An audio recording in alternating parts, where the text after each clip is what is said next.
tell us a little bit about yourself and what made you interested in running for the city council position. Okay. First, just to give you a little bit of my background, I was born and raised in Moses Lake, Washington.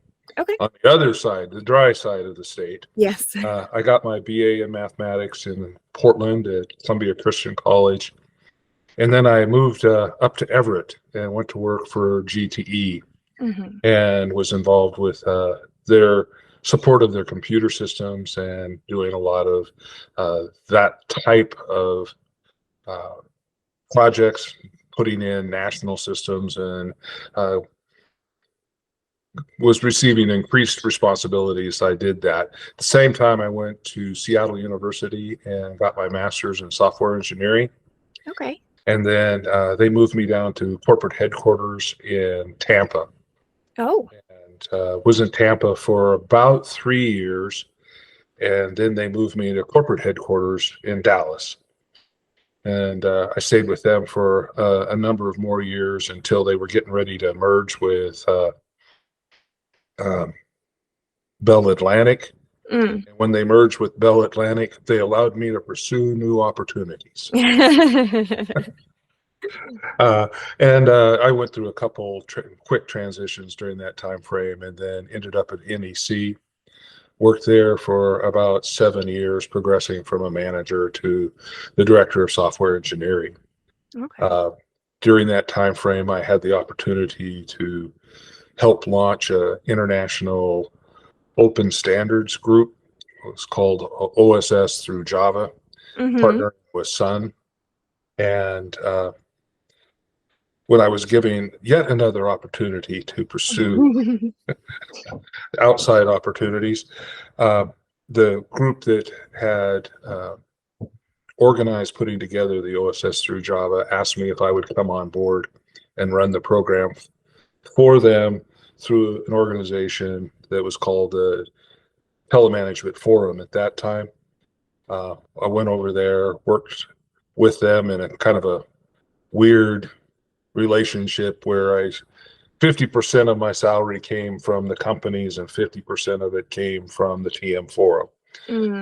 Worked through that situation for a number of years, had quite a bit of success, and then was later asked by the TM Forum to come on board as a director of their R&D group, and then through continued success was asked to become the VP of research and development, and had a number of amazing experiences trying to learn how to manage introducing new technologies, how to recognize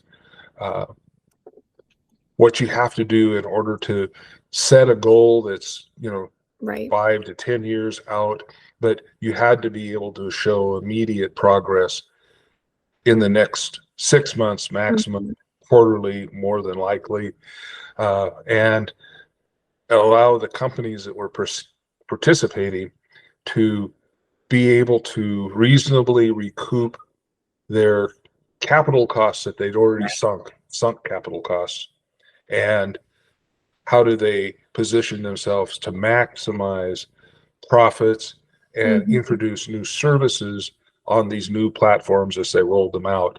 And to give you an idea of the types of platforms I'm talking about, when I first started, it was, wireless 1G type technologies. We progressed to 2G, 3G, 4G, and 5G type technologies. And, the mantra became, you have to plan for change because it's always going to change. The infrastructure is going to churn underneath you. You had companies that were very scared of investment, and my job was to help them rationalize the introduction of this change with their business plans. And you're asking, how come I'm running for this position? I have a family that lives in Arlington, has lived in Arlington for a number of years. They were heavily involved both in the education community here, as well as serving on the city council in various capacities. So they encouraged me to consider it. They thought that based on my background and some of the things that I've done, some of the challenges I faced, I was going to be a pretty good match for some of the things that are going to be coming at Arlington over the Right. next few years. The Yeah. introduction of, they're looking at broadband now. Mm-hmm. I cut my teeth on broadband. Right. So Yeah. they, though that ability to understand the terminology, Right. understand the technology, they felt would be a good thing to have on the council. Someone that Mm-hmm. could explain at a more detailed level what was Mm-hmm. actually being said, to Right. know how to ask the right questions. Mm-hmm. The other key role I always played was I was uh, the go-between. If it was the business and the technical guys, I was the voice between them. If it was the technical guys that were having war with each other, Right. I could make peace. I understood enough of the technical arguments that I Mm-hmm. could find the middle ground for them. Yeah. And I was fortunate enough that I worked with the best in the world. So they Yeah. also had egos Yeah. like the best in the world. Right. So finding that middle ground Mm-hmm. was uh, always a challenge, but it was also something that I was fortunate enough that in 90% of the cases I could find the middle ground. I Right. was not perfect because nobody is. Exactly. So true. So I hope that gives you an idea of Yeah. why I'm in there. Uh, there's some other things I have, like smart city background and Mm-hmm. AI background, that Yeah. I think are going to become increasingly relevant to Right. Arlington Mm-hmm. as they move forward and new technologies emerge and there's Right. new opportunities. Definitely. And being able to harness that in a way that works for the community is going to be really important. So it Correct. seems like, yeah, very good background to have. So what would be sort of your favorite part about just Arlington in general? Like what is something that you just really enjoy about this community? My grandsons, how's that? Yeah, that's a great answer. What are But some things that you guys do here? well, what one of they're down at the Boys and Girls Club. Mm-hmm. Uh, my youngest one's too little to be in the programs yet, but his older brother is at the beginning stages of baseball, Oh, fun. soccer, basketball. They're Yeah. playing flag football now. Oh, So, God. they're very active in that kind of thing. Uh, Mm-hmm. as far as the rest of it, uh, we haven't completely, my wife's heavily involved in book clubs, and Mm-hmm. uh, she's also a part of the art program downtown Yeah. and participates on that. I've had a few missteps that have slowed down my involvement. Mm-hmm. Knock on wood, we're almost past all of that. Good. Great. So, what are some things? And I know that I had sent you these questions and you had typed them out, but I want to give you the opportunity to just answer them Sure. in person. So, one of the questions was, how do you plan to identify the missing gaps in our community? Yeah, one of the things I've found through my career, the key way to do gaps analysis is to get the people that you're actually trying to deliver it to Mm-hmm. involved in that.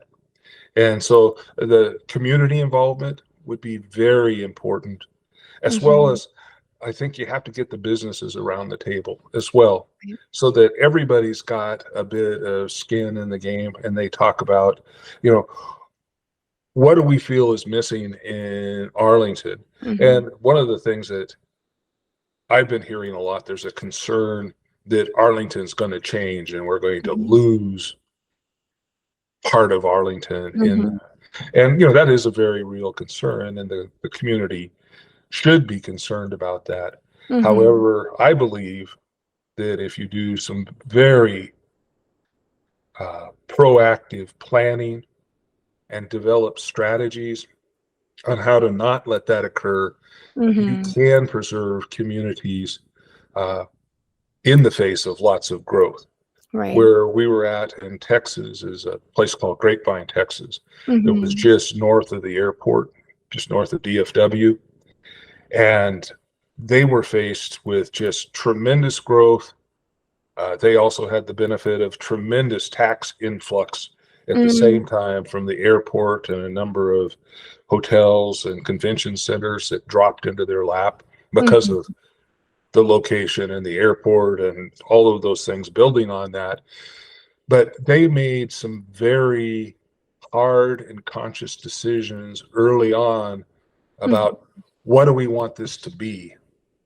Right. And they got concurrence on what they wanted to achieve, not just from the community, and most importantly, not just from the city planners. They Right. had to have the community buy-in from there. And then they got the businesses to see why it was an advantage Mm. to them, even though it felt painful at the time. No, you don't want to put 14-story buildings downtown. That's not Right. going to be the profile. We're going to do this very controlled architecturally, very controlled as far as the messaging. Mm-hmm. They established historic districts. Uh, they did a lot of very uh, conscious things with Right. their money about what they wanted their community to be known for. Parks and Recreations became one of their number one uh, items that they invested in. Mm. But they were always doing surveys, asking people, what would you rather have? Do you want new Yeah. soccer fields? Do you want new softball fields? Do you want uh, a rec center? Do you want a Mm-hmm. seniors program? Right. So uh, they had the fortune of being able to fund some of those things. But Mm-hmm. the important part was they asked, they Mm-hmm. listened, and people appreciated the fact that they were asking, and Yeah. they could demonstrate that it wasn't the city out there doing it Right. for the community. It was the community asking. Yeah. Right. That's nice. That sounds like a very transparent sort of flow of communication and information.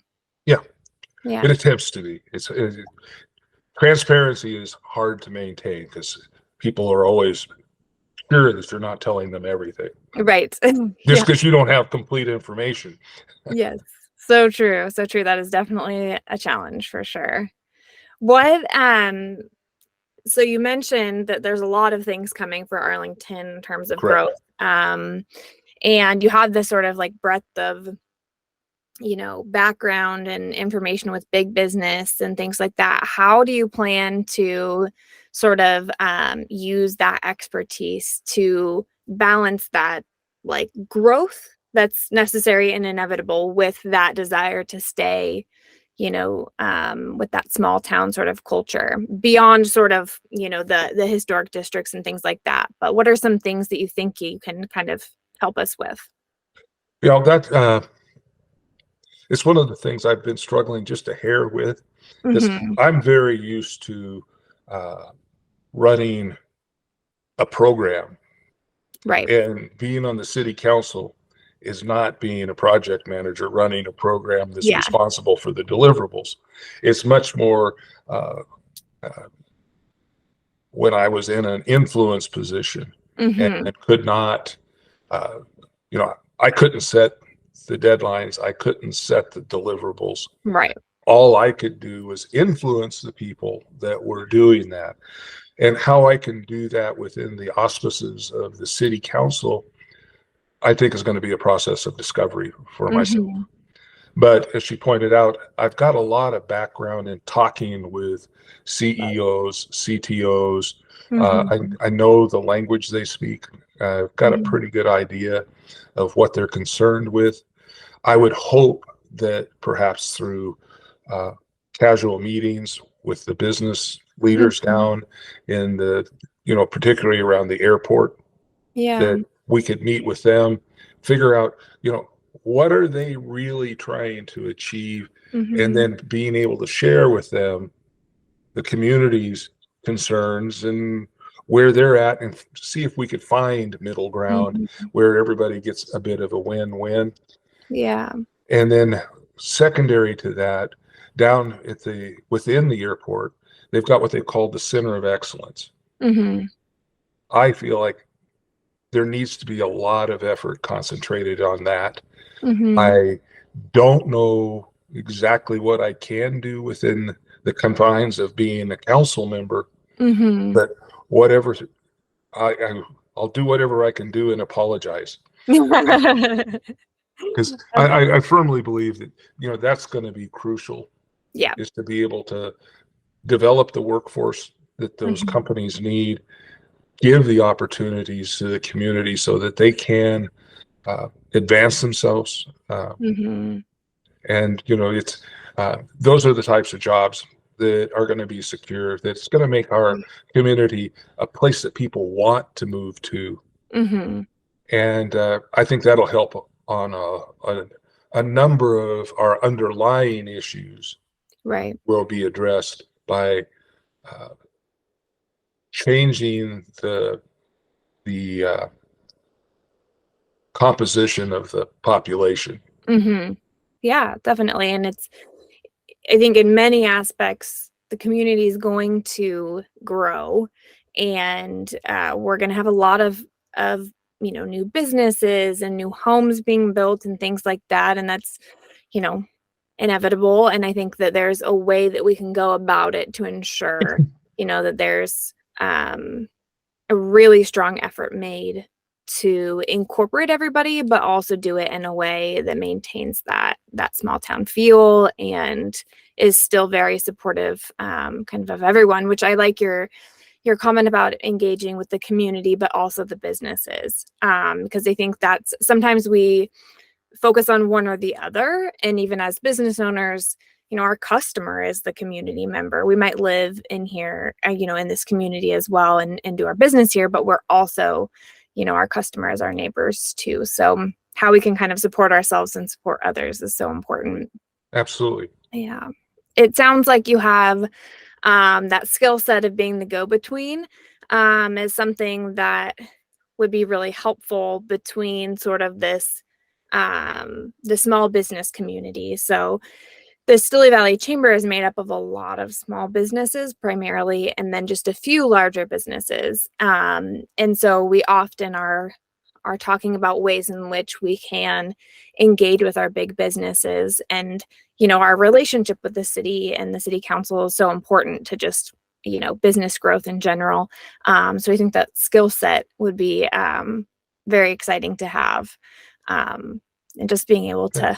to have those hard conversations and things like that is always a helpful skill set for sure. Yeah. So what Well, are some, oh, go ahead. no, go right ahead. I was just going to ask, what are some of the sort of activities that you would want to make sure continues to happen?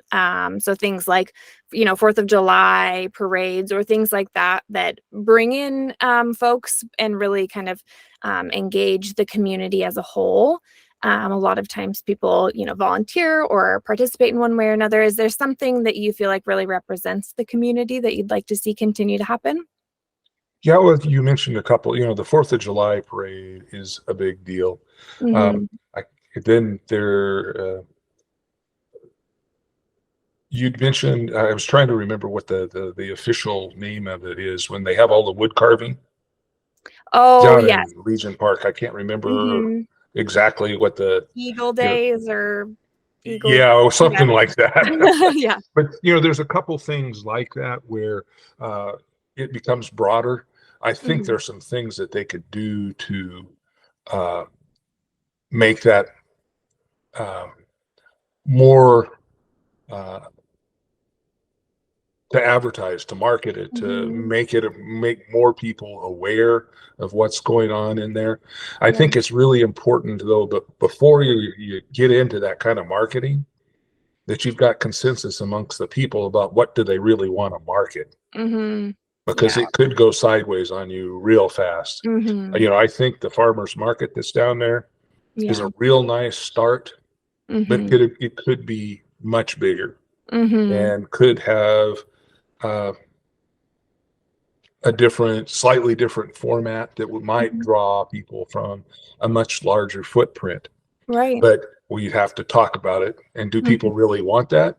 Or are they content with what they have right now? Right. And it goes back and forth on that. And then the Christmas thing that they had down there with the ice skating rink this year, I know that was a huge success with my grandsons. They thought that was wonderful.